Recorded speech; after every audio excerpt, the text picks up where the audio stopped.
Assalamualaikum warahmatullahi wabarakatuh.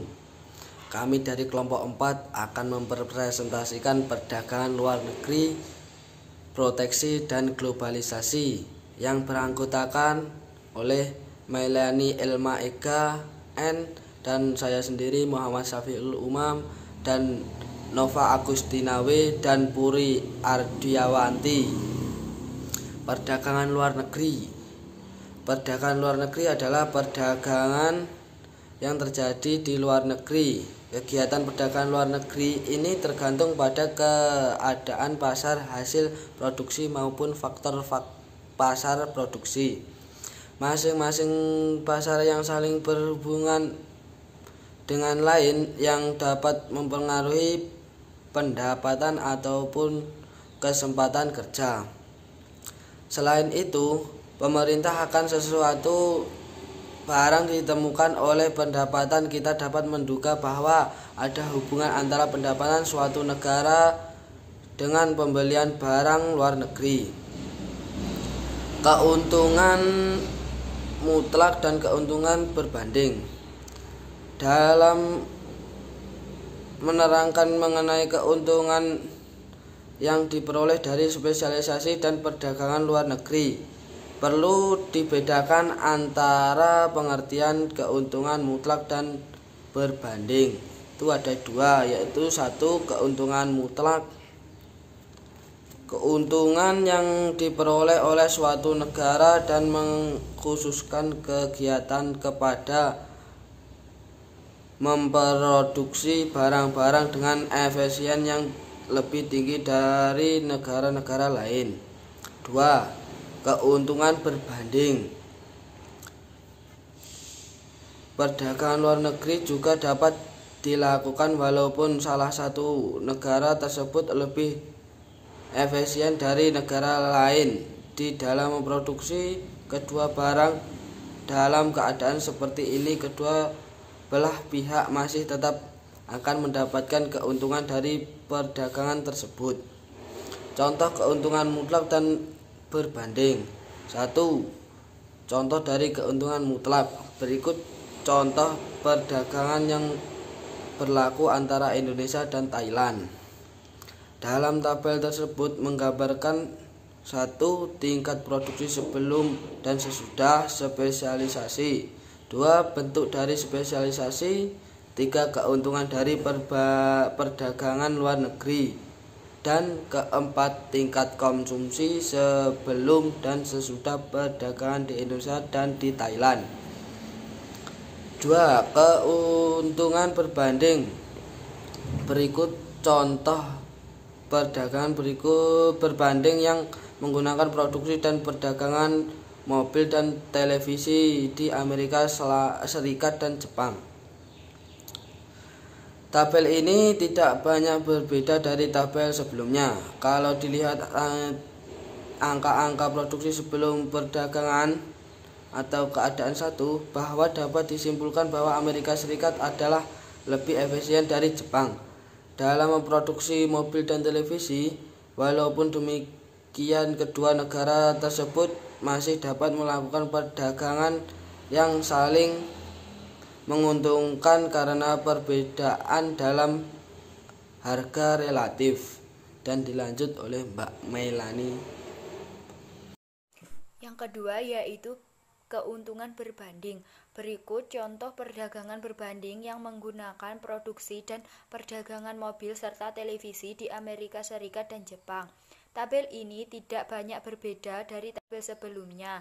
Kalau dilihat angka-angka produksi sebelum perdagangan dalam keadaan 1, dapat disimpulkan bahwa Amerika Serikat adalah lebih efisien dari Jepang dalam memproduksi mobil dan televisi. Walaupun demikian, kedua negara tersebut masih dapat melakukan perdagangan yang saling menguntungkan karena perbedaan dalam harga yang relatif.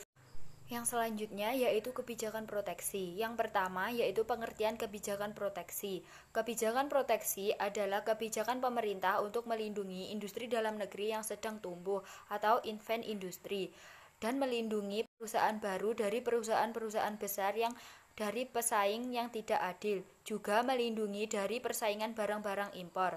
Industri-industri domestik yang baru berdiri biasanya memiliki struktur biaya yang masih tinggi, sehingga sulit bersaing dengan industri asing yang memiliki struktur biaya rendah, karena sudah memiliki skala ekonomi yang besar. Proteksi ini memberikan kesempatan kepada industri domestik untuk belajar lebih efisien dan memberi kesempatan kepada tenaga kerja untuk memperoleh keterampilan. Kebijakan proteksi biasanya bersifat sementara. Jika suatu saat industri domestik dirasakan sudah cukup besar dan mampu bersaing dengan industri asing, maka proteksi akan dicabut.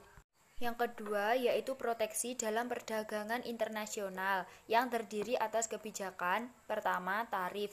Sesuai dengan namanya, kebijakan tarif ini berarti ada penerapan tarif yang tinggi untuk impor barang-barang tertentu.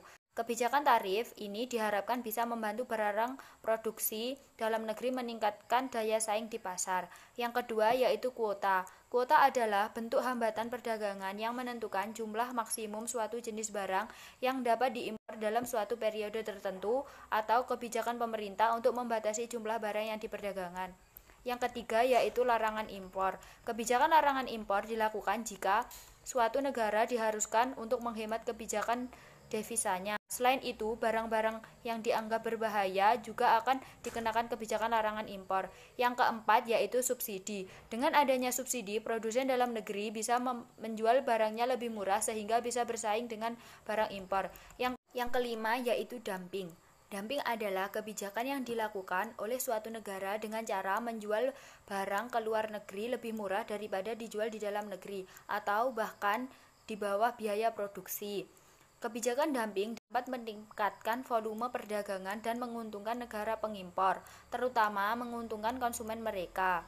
3. Faktor-faktor yang mendorong proteksi. Dalam perdagangan luar negeri, konsep proteksi berarti usaha-usaha pemerintah yang membatasi atau mengurangi jumlah barang yang diimpor dari negara-negara lain dengan tujuan untuk mencapai beberapa tujuan tertentu yang penting artinya dalam pembangunan negara dan kemakmuran perekonomian negara.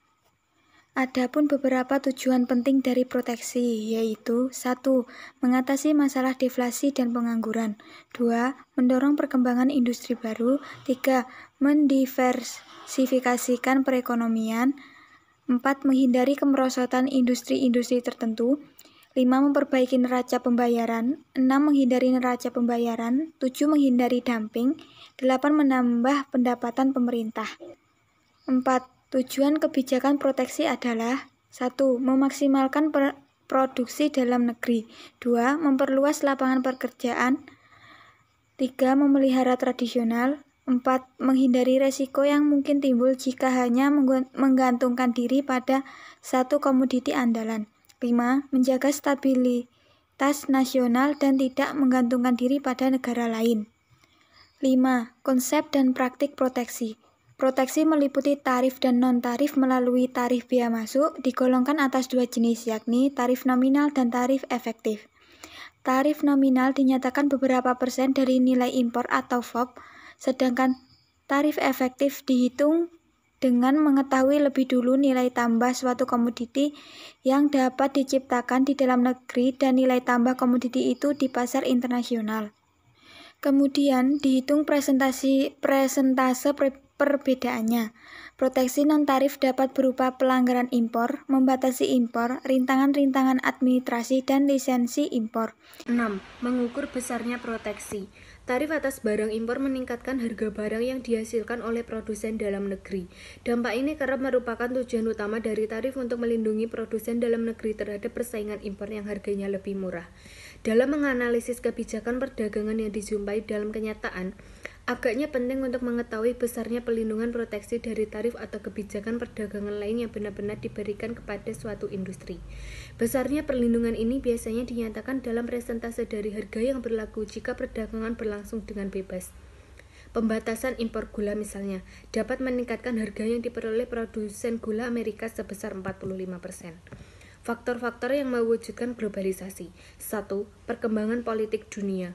2. Semakin pentingnya praktek pasaran bebas. 3. Perkembangan perusahaan multinasional.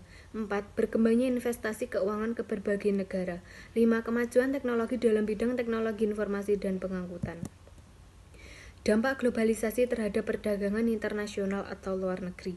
1. Dampak positif. Produksi global dapat ditingkatkan, meningkatkan kemakmuran masyarakat dalam suatu negara, meluaskan pasar untuk produk dalam negeri, dapat memperoleh lebih banyak modal dan teknologi yang lebih baik, dan menyediakan dana tambahan untuk pembangunan ekonomi. 2. Dampak negatif. Karena perkembangan sistem perdagangan luar negeri yang menjadi lebih bebas sehingga dapat menghambat pertumbuhan sektor industri, dapat memperburuk neraca pembayaran, sektor keuangan semakin tidak stabil dan memperburuk proses pertumbuhan ekonomi jangka panjang.